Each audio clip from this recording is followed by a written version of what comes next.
It's exciting time as we get close for the season right around the corner. Seems like this year is a little bit more exciting than last year, although for me it was very exciting being my first year, but it's a little bit more attention going on this year just with the media coverage I can see, and seems like I have a speaking engagement every hour on the hour, which is great. So that means people are excited, but obviously got a lot of guys coming back. There's a lot of hoopla out there and expectations with our program, which is good. That's where we want it to be moving forward. I know we're ranked in a lot of the polls, albeit it's preseason polls, but we're ranked in the top 10 in a lot of the polls. I think all the polls, which is good. That tells you had a good season last year, and we've got a lot of guys back, most of our guys back, so that's why we're in that position. Having said that, we haven't played any games yet. It's a long season, a lot of ups and downs in baseball. I know I'm looking forward to the season. Our players are looking forward to it. I feel like our players are in the right frame of mind, which is they believe and feel like we have the team to win a national championship, and that's Miami's goal. It always has been. Some years have been harder than others, of course, but we feel very good about where our team is at. We're happy about the expectations. I get asked that a lot of times. Your expectations, yeah, would you rather be coached maybe a little bit down, more 15, 16 ranked? And I said, absolutely not. This is where we want to be. If you're going to play at Miami and I want to coach at a program like I was used to playing for and certainly coaching with for many years, Miami should be a team that's ranked in the top 10 and has a chance to go to Omaha and win it every year. And this team certainly has the potential to do that. But we haven't done anything yet. We got to back it up. We've got 32 players on our team. 22 of them are returning. 10 rookies. And most of our lineup is back. We lost Mike Mditas last year as a catcher. Del Castillo, Jared Thomas, Isaac Quinones. We have more depth there than anywhere else. We have some guys that can play catcher back there, but we've got 8 out of our 9 guys in the lineup back, and we're bringing in some new guys. And, of course, our pitching rotation, we're bringing back 3 of our 4 starters from last year. So, and we have a number of our bullpen guys back. So when you look at that, that's why we're in this position we're at, which is being a preseason, ranked in the top 10. So we're looking forward to it. I'm looking forward to it. And with that, I guess I'll take questions. Gino, how important is to keep them level-headed with everything you just said? Yeah. They probably expect that. Yeah, it's very important. We haven't done anything yet. Last year I think was a good year, but certainly if you go to Miami's history, playing in a regional and not getting out of a regional is not a great thing. I mean, we're used to going to super regionals. We're used to going to Omaha, and we need to get back to doing that. This team hasn't done that yet, but I do feel like they're in the right frame of mind. We've done a pretty good job, I think, as a staff of keeping them humble and level-headed and understanding it's a long year. We haven't done anything yet other than we certainly have an opportunity. We do realize we do have an opportunity to be a really special team. We spoke to you the first day of practice of the season. The last few weeks, what has it been like, just the vibe around the team? Yeah. Well, they're getting excited. I think they're getting, practicing and inter-squatting against each other. It gets a little old. You want to play somebody else. That alumni game's always a nice little break in between. Actually, we had one more inter-squad on Sunday, and that's it. We're not inter-squatting the rest of the week. We could have on Wednesday, but we're not going to. We've had plenty of practices and inter-squads amongst ourselves. So you just feel like let's go. I don't know if anybody's ready. I get asked that all the time, are you ready? If I'm honest, no, but hopefully we're going to get better and better and better as the year goes on. But we're certainly ready, as anybody else would be, to start the season. But we want to play. It's been a long off season. Remember, we practiced for the most part all fall, and then we've been back since January, albeit the players are out there individually with themselves, and then January 24th or 5th is when we started officially. So it's time, and we're certainly excited and ready to go. Yeah, so we have we'll announce our rotation now. It's going to be Van Bell, McMahon, and Saccone. Weekend rotation.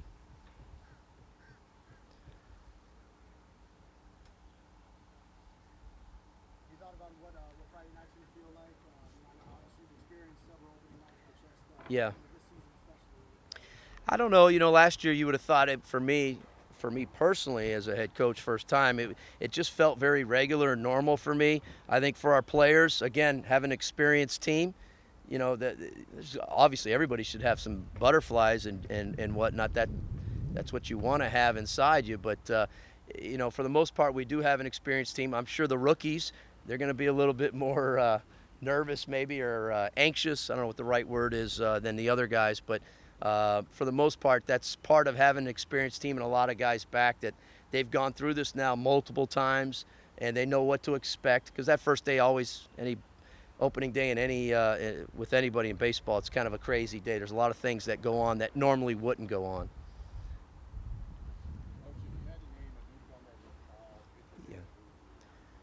I would probably be Jared Thomas. He's a kid, freshman from California, Southern California. He came to us, you know, we recruited him as a catcher. He played quite a bit of outfield when we watched him in travel ball over the summers, and but he did catches last year and senior year, and he's a catcher by trade, and that's what he is for us. But what he also is he can swing the bat. Another left-handed hitter. He runs good, unusual for a catcher, and he can do a lot of little things. He can bunt. He can move runners over. He can catch. He can throw. So right now you're going to see him probably in some capacity catching in the outfield. You know, this is the good and bad, I guess, with it. We got to find places for guys to play because our offense is certainly one of our strengths. So we got a lot of guys that swing the bat. At some point, the lineup will play itself out. You know, if somebody's not consistent or inconsistent, somebody else is going to get an opportunity. But the consistent guys are going to stay in there. He certainly has earned the right to get an opportunity. I just got to figure out where to put him in the lineup because we got a pretty good guy named Del Castillo that's pretty good that's going to be back there, and he's going to be in the lineup we all know all the time. And our outfield has been pretty good swinging the bat in the spring, so we'll have to figure it out, but it's a good problem to have. But he's been the guy that's probably stood out amongst other guys. We've had some pitchers that have stood out as well, but he probably is the one guy I would say that stood out the most. You know, how different do you manage according to you got a veteran, now there's veterans, still veterans. How different do you manage as opposed to when you didn't really know what you have? Now you kind of know what you have. Yeah, still got to be yourself and still coach the same way. I don't think I've changed a whole lot from that standpoint. I don't want to take away from like saying we realize we have a special opportunity this year. Might be a little harder on the guys and a little tougher on them, but I feel like certainly myself and our coaches, we haven't changed. We were like that last year with the guys as well. But you know what changes is the players and them speaking up more and them communicating more and them being able to pick each other up because now they've kind of gone through it. That's kind of a neat thing to see as a coach when you can just step back and sometimes let them coach themselves. That's when you know, and we're still working on that. We're not certainly far away from being perfect at that, but you can see a lot more of that with this team, and that always makes it fun.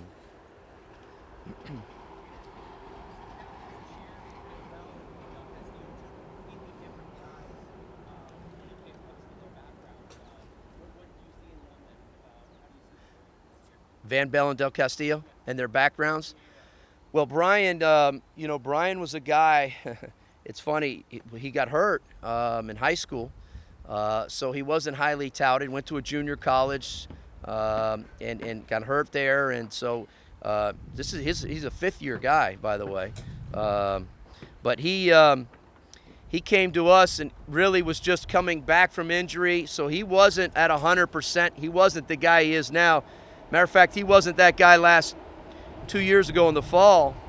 You know, we had to make a decision actually around this time last year where Van Bell was in the bullpen, and JD and I spoke, and geez, he's forced our hand. We had to put him in the number 3 spot. It started out the year last year as our Sunday starter in the rotation. Of course, he ended up being he was our MVP of our team pitching wise. So it's a great story from that standpoint. He overcame injuries hard, and he was twice, and as a pitcher, it's very difficult. He came back to be our guy, but it says a lot about him and what makes him tick. He was voted a captain of our team, him and Dell, which might be why you're asking me. Those are our 2 captains. But Van Bell is probably as respected as anybody on our team, and he don't have to say a whole lot just by how he handles himself. And again, it helps that he's a fifth-year senior.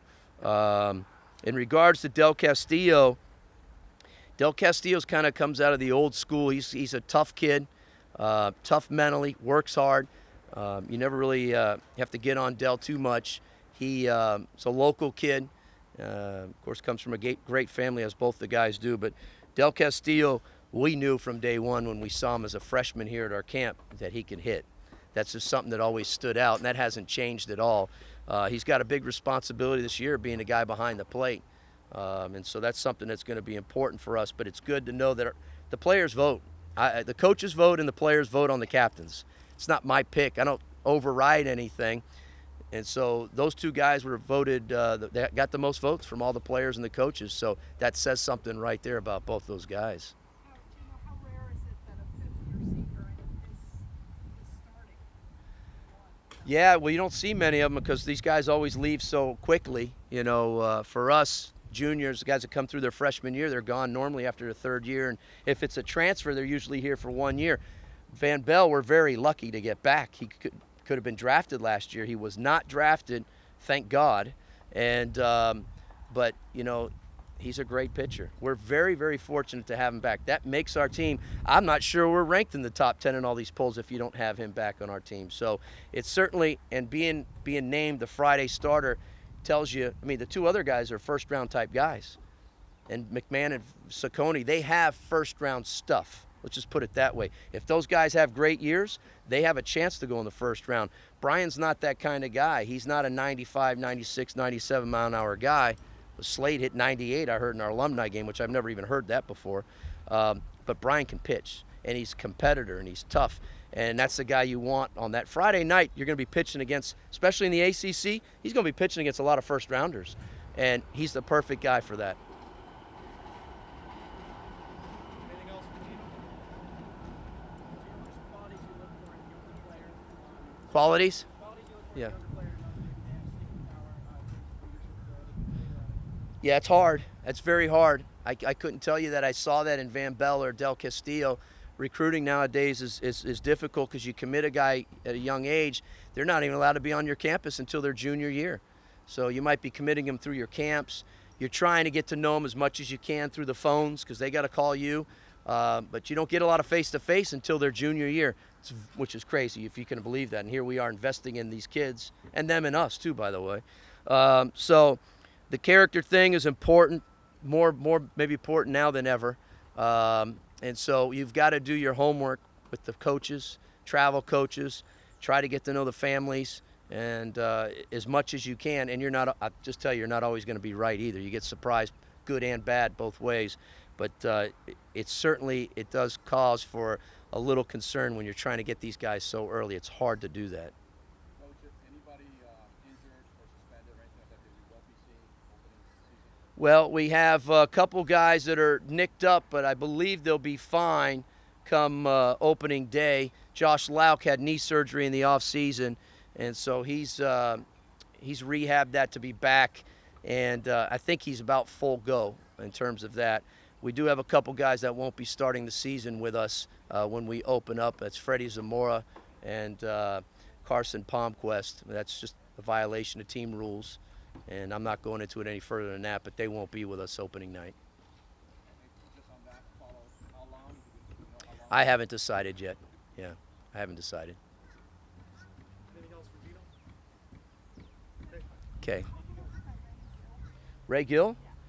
Well, Ray Gill was a guy that's a local kid from Gulliver High School like Del Castillo, and he's been plagued with injuries in the off seasons. This year, hopefully he's healthy. He's been nicked up a little bit, but he is healthy. He's ready to go. But he's a guy that's going to hit in the middle of our lineup. So whether it's 4 or 5, he hit 5 for us a lot last year. He's going to hit somewhere in the middle of our lineup, and he's going to have an opportunity to knock in a lot of runs because I know the guys in front of him are guys who are going to be getting on base. So the main thing with Ray is staying healthy for me, keeping him healthy, and playing good defense. And certainly if I'm him, I would be excited as heck because he's going to have a chance. He should be one of the leading RBI guys in the country because he's going to have a lot of opportunities to knock guys in.